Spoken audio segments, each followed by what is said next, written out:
ಇವತ್ತಿನವರೆಗೆ ಶಾಂತಿಯುತ ಹೋರಾಟ ನಡೆಯೋದಿಲ್ಲ.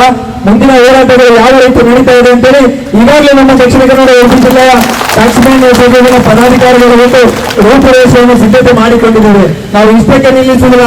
ಎಲ್ಲ ಸದಸ್ಯ ಬಾಂಧವರಲ್ಲಿ ವಿನಂತಿ ಮಾಡಿಕೊಳ್ತಾ ಇದ್ದೇನೆ, ನಾವು ಇಷ್ಟಕ್ಕೆ ನಿಲ್ಲಿಸ್ತೇವೆ, ಭಾಷಣ ಮಾಡಿ ಹೋಗ್ತೇವೆ ಅಂತೇಳಿ ತಾವುಗಳು ಯಾರು ಕೂಡ ಭಾವಿಸಿದ್ರೆ ಆ ವಿಷಯವನ್ನು ಬಿಟ್ಟುಬಿಡಿ.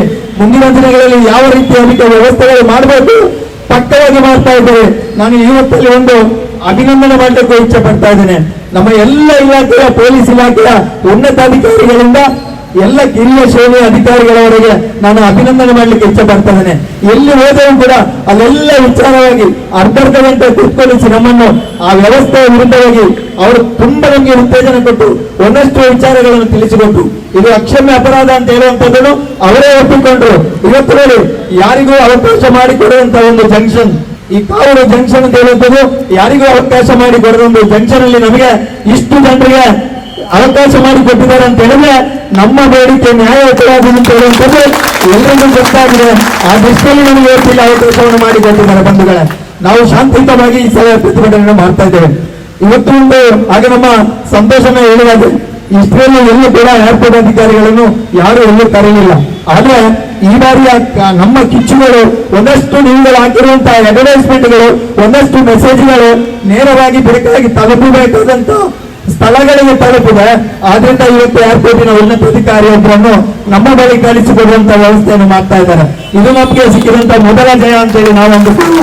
ಮುಂದಿನ ದಿನಗಳಲ್ಲಿ ಅದಕ್ಕೆ ಸಂಬಂಧಪಟ್ಟ ಮಾತುಕತೆಗಳನ್ನು ಮಾಡಿಕೊಂಡು ನಮ್ಮ ಬೇಡಿಕೆಗಳನ್ನು ಈಡೇರಿಸಿಕೊಳ್ಳಲಿಕ್ಕೆ ನಾವೆಲ್ಲ ಸಕ್ರಿಯವಾಗಿದ್ದೇವೆ.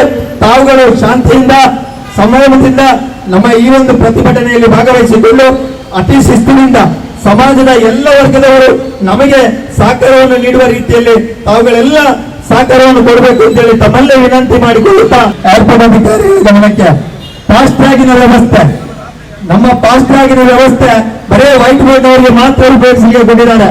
ಆ ಬಣ್ಣೆ ನಡೆದಂತಹ ಮೀಟಿಂಗ್ ಅಲ್ಲಿ ಫಾಸ್ಟ್ ಟ್ರ್ಯಾಗ್ ಅನ್ನು ನಿಮ್ಗೆ ಎಲ್ರಿಗೂ ಕೊಡ್ತೇವೆ ಅಂತ ಹೇಳಿದ್ದಾರೆ. ಆದ್ರೆ ಆ ಫಾಸ್ಟ್ ಟ್ರ್ಯಾಗ್ ಅಲ್ಲಿ ಏನಿರಬೇಕು ಅಂತ ಹೇಳಿದ್ರೆ 10 ನಿಮಿಷದ ಅವಧಿಯಲ್ಲಿ ಉಚಿತ ಕೂಡ ಸೇರಿರಬೇಕು ಅಂತ ಹೇಳುವಂಥದ್ದನ್ನು ನಾವು ಸ್ಪಷ್ಟಪಡಿಸಿದ್ದೇವೆ. ಬರೀ ಫಾಸ್ಟ್ ಟ್ರ್ಯಾಗ್ ಕೊಟ್ಟು ನಮಗೆ ಮುಂಬೈಗೆ ಬೆನ್ನಣಕ್ಕಿಸುವಂತ ಕೆಲಸವನ್ನು ಮಾಡಬೇಡಿ.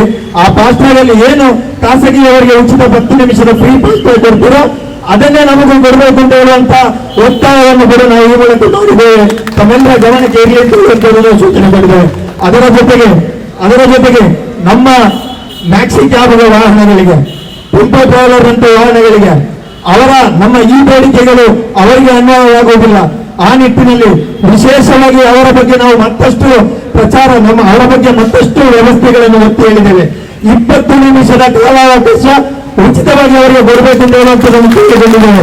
ಆ 20 ನಿಮಿಷದಲ್ಲಿ ಅವನ ಪ್ಯಾಸೆಂಜರ್ ಅನ್ನು ಇಳಿಸಿಕೊಳ್ಳುವಂಥದ್ದು, ಹತ್ತಿಸಿಕೊಳ್ಳುವಂಥದ್ದು ಮಾಡ್ತಾನೆ. ಅದರಿಂದ ಲೇಟ್ ಆದ್ರೆ ಅವರು ಮತ್ತೆ ಪೇ ಮಾಡಲಿಕ್ಕೆ ರೆಡಿ ಇರ್ತಾನೆ. ಆದರೆ 20 ನಿಮಿಷದ ಕಾಲಾವಕಾಶ ನಮ್ಮ ದೊಡ್ಡ ವಾಹನಗಳಿಗೆ, ಮ್ಯಾಕ್ಸಿ ಕ್ಯಾಬ್ ವಾಹನಗಳಿಗೆ ನೀಡಬೇಕು ಅಂತ ಹೇಳುವಂತಹ ಒತ್ತಾಯವನ್ನು ಕೂಡ ಈ ಮೂಲಕ ಮಾಡಿದ್ದೇವೆ. ಅವೆಲ್ಲ ಗಮನಿಸಿರ್ಬೋದು. ಏರ್ಪೋರ್ಟ್ ಎಂಟ್ರಿ ಆಗಬೇಕಾದ್ರೆ ಟ್ಯಾಕ್ಸಿಗಳಿಗೆ ಒಂದು ಸಪರೇಟ್ ಲೈನ್, ಏರ್ಪೋರ್ಟ್ ಎಂಟ್ರಿ ಆಗಬೇಕಾದ್ರೆ ಟ್ಯಾಕ್ಸಿಗಳಿಗೆ ಒಂದು ಸಪರೇಟ್ ಲೈನ್, ಅದೇ ಏರ್ಪೋರ್ಟ್ ಎಕ್ಸಿಟ್ ಆಗ್ಬೇಕಾದ್ರೆ ಎಲ್ಲರ ಜೊತೆ ಹೋಗಿ ನಮ್ಮ ಲೈನ್ ಅಲ್ಲಿ ಸಪರೇಟ್ ಲೈನ್ ಅಂತೇಳಿ ಒಂದು ಘೋಷಣೆ ಮಾತ್ರ ಇದೆ, ಬೋರ್ಡ್ ಮಾತ್ರ ಇದೆ. ಕೆಲಸಗಳನ್ನು ಮಾಡ್ತಿಲ್ಲ. ಉದ್ದೇಶ ನಮಗೆ ಬೇಕಾದ್ರೆ 109 ಇದಕ್ಕೂ ಕೂಡ ನಾವು ಒತ್ತಾಯವನ್ನು ಮಾಡಿದ್ದೇವೆ. ಟ್ಯಾಕ್ಸಿಗಳ ಸಪರೇಟ್ ಲೈನ್ ಅಲ್ಲಿ ಯಾರೇ ವೈಟ್ ಬೋರ್ಡ್ಗಳು ಬಾರದ ಹಾಗೆ ನೋಡಿಕೊಳ್ಳಬೇಕು, ನಮಗಾಗಿ 3 ಲೈನ್ ಸಪರೇಟ್ ಲೈನ್ ಅನ್ನು ಅಳವಡಿಸಬೇಕು ಅಂತ ಹೇಳುವಂತ ಒತ್ತಾಯವನ್ನು ಕೂಡ ಮಾಡಿದ್ದೇವೆ. ಈಗಾಗಲೇ ನಮ್ಮ 7 ಸಂಸದರುಗಳು ಕರೆಯನ್ನು ಮಾಡಿ ಹೇಳಿದ್ರು. ಏರ್ಪೋರ್ಟ್ ಉನ್ನತಾಧಿಕಾರಿಯಿಂದ ಕರೆಗಳು ಬಂದಿದೆ. ನಾನು ಅವರಿಗೆ ಹೇಳಿದ್ದು ಸ್ಪಷ್ಟಪಡಿಸಿದಿಷ್ಟೇ, ನಮ್ಮ ಇವತ್ತಿನ ಪ್ರತಿಭಟನೆ ನಿಲ್ಲಬೇಕು ಅಂತ ಹೇಳಿದ್ರೆ ಸಕಾರಾತ್ಮಕವಾಗಿ ನಮ್ಮ ಚಾಲಕರು ಅಲ್ಲಿ ಹೋಗಿ ಅಲ್ಪದ ರೇಟ್ ಕಮ್ಮಿ ಆಗ್ತದೆ, ಅಥವಾ ಅಲ್ಪ 10 ನಿಮಿಷ ಫ್ರೀ ಕೊಡ್ತಾರೆ ಅಂತ ಹೇಳುವಂಥದ್ದು ಎಲ್ಲಿ ತನಕ ಬರ್ತದೆ ಆ ನಂತರವೇ ನಮ್ಮ ಹೋರಾಟಗಳು ನಿಂತವೆ, ಪ್ರತಿಭಟನೆ ನಡೆಯುತ್ತದೆ. ನಾಳೆ ನಾವು ಶಾಂತಿಯುತವಾಗಿ ಮಾಡುವಂತಿದ್ದೇವೆ. ಮುಂದಿನ 1 ವಾರದ ಅವಧಿಯನ್ನು ನಿಮಗೆ ಕೊಡ್ತೇವೆ.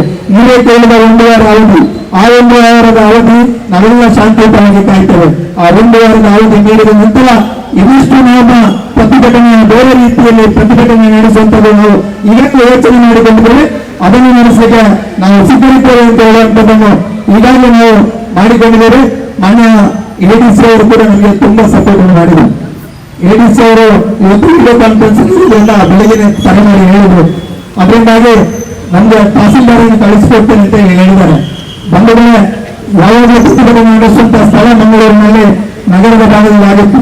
ಇಲ್ಲಿ ಒಂದಷ್ಟು ಏರ್ಪೋರ್ಟ್ಗೆ ಹೋಗುವಂತಹ ಪ್ರಯಾಣಿಕರಿಗೆ, ಈ ಭಾಗಕ್ಕೆ ಏರ್ಪೋರ್ಟ್ಗೆ ಪ್ರಯಾಣಿಸುತ್ತಿರುವಂತಹ ಪ್ರಯಾಣಿಕರ ಗಮನಕ್ಕೆ ಒಂದಷ್ಟು ಬಂಧುಗಳಿಗೆ ಗೊತ್ತಾಗಿರುವ ದೃಷ್ಟಿಯಲ್ಲಿ ಮಾತ್ರ ನಾವು ಈ ಭಾಗದಲ್ಲಿ ಪ್ರತಿಭಟನೆಯನ್ನು ಮಾಡಿಕೊಂಡಿದ್ದೇವೆ.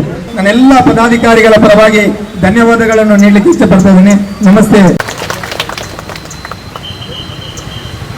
ಉಪ ತಹಸೀಲ್ದಾರ್ ಆದಂತಹ ಶ್ರೀಯುತ ನವೀನ್ ಸರ್ ನಮ್ಮ ಮುಂದೆ ಇದ್ದಾರೆ. ಸರ್ಕಾರದ ಪ್ರತಿನಿಧಿಯಾಗಿ ನಮ್ಮ ಮುಂದೆ ನಮ್ಮ ನ್ಯಾಯಯುತ ಬೇಡಿಕೆಗಳನ್ನ ಅಹವಾಲುಗಳ ಶ್ರೀಯುತ ನವೀನ್ ಸರ್ ಬಂದಿದ್ದಾರೆ. ನಾವು ಈಗಾಗಲೇ ಸರ್ಕಾರದ ಎಲ್ಲ ಕಂದಾಯ ಇಲಾಖೆಗಳಿಗಾಗಿರ್ಬೋದು, ಜಿಲ್ಲಾಧಿಕಾರಿ ಪ್ರತಿಭಟನಾ ಸ್ಥಳಕ್ಕೆ ಬಂದು ನಮ್ಮೊಂದಿಗೆ ಸಹಕರಿಸಿದ ತಮಗೆ ಪ್ರಥಮವಾಗಿ ಧನ್ಯವಾದಗಳನ್ನು ಮಾಡ್ತಿದ್ದೇನೆ. ಹಾಗೂ ನಮ್ಮ ಚಾಲಕರನ್ನು ಉದ್ದೇಶಿಸಿ ಒಂದೆರಡು ಮಾತುಗಳನ್ನು ಈಗ ಅಂತಾರಾಷ್ಟ್ರೀಯ ವಿಮಾನ ನಿಲ್ದಾಣದ ಆಗುವ ಪಾರ್ಕಿಂಗ್ ವ್ಯವಸ್ಥೆ ಮತ್ತು ಶುಲ್ಕ ಏರಿಕೆ ಬಗ್ಗೆ ಈಗಾಗಲೇ ತಾವು ನೀಡಿರುವ ಮನವಿಯನ್ನು ಜಿಲ್ಲಾಡಳಿತ ಪರವಾಗಿ ನಾನು ಸ್ವೀಕರಿಸ್ತಾ ಇದ್ದೇನೆ. ತಹಶೀಲ್ದಾರರು ಬೆಂಗಳೂರಲ್ಲಿರುವ ಕಾರಣ ಅವರು ನನ್ನನ್ನು ಸ್ವೀಕರಿಸಲು ಹೇಳಿದ ಕಾರಣ ನಾನು ತಮ್ಮ ಮನವಿಯನ್ನು ಸ್ವೀಕರಿಸಿ ಮಾನ್ಯ ಜಿಲ್ಲಾಧಿಕಾರಿಯವರಿಗೆ ಈ ದಿನವೇ ಕಳಿಸಿ ನಿಮ್ಮ ಬೇಡಿಕೆಯನ್ನು ಈಡೇರಿಸುವ ಬಗ್ಗೆ ಕ್ರಮ ಕೈಗೊಳ್ಳಲು ನಾನು ತಿಳಿಸುತ್ತೇನೆ. ಸುದ್ದಿ ಚಾನಲ್, ಕ್ಷಣ ಕ್ಷಣದ ಸುದ್ದಿಗಾಗಿ. ಅತ್ತೆ, ಇದು ನನ್ನ ಬರ್ಡೇ ಗಿಫ್ಟ್. ಇದೆಲ್ಲ ಜೀವನದಲ್ಲಿ ನನಗೋಸ್ಕರ ತಗೊಂಡ್ಬಂದಿದ್ದಾರೆ. ನಿನ್ ಮೇಲೆ ತುಂಬಾ ಚೆನ್ನಾಗಿ ಕಾಣುತ್ತೆ. ಇದು ತುಂಬಾ ಚೆನ್ನಾಗಿದೆ ಅಲ್ವಾ? ತುಂಬಾ ಚೆನ್ನಾಗಿದೆ.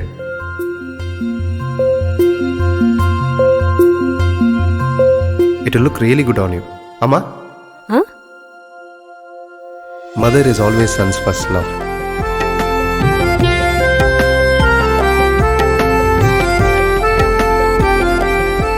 ಪ್ರತಿ ಪೀಳಿಗೆಯ ಪ್ರೀತಿಯ ಮಳಿಗೆ GL ಆಚಾರ್ಯ ಜುವೆಲ್ಲರ್ಸ್.